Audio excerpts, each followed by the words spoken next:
নমস্কার বন্ধুরা, চলে এসেছি মিনতি রান্নাঘর নিয়ে। দেখুন, আজ আমি একটা নতুন ধরনের পটল বানাবো, কাজু বাটা, পোস্ত আর দই দিয়ে। দেখুন, আর বাড়িতে থাকা মশলা দেখুন, দই নিয়ে নিলাম 1 চামচ, নিয়ে রেখে দিলাম ওটা। আদা বাটা, ধনিয়া, জিরে, হলুদ, লবণ আর একটু লঙ্কার গুঁড়ো রেখে দিলাম। পটলটা ভেজে নিলাম ভালো করে লবণ দিয়ে একটু।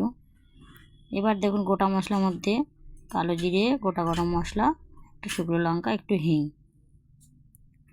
কাজু বাটার মধ্যে আমি দিয়ে দিলাম একটু পোস্ত আর একটু চিনি। মশলাটা দিয়ে দিলাম, দিয়ে হিং দিয়ে দিলাম। একটু নাড়াচাড়া করে আমি মশলাটা দিয়ে দিলাম জলে গুলে রাখা। তারপরে দেখুন, আমি দিয়ে দিলাম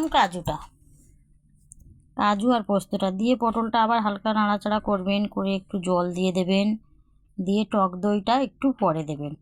আপনাদের পরিমাণ মতন আপনারা দেবেন। এটা খুব মাখো মাখো হবে, খেতে খুবই ভালো লাগে। আপনারা খেয়ে দেখতে পারেন।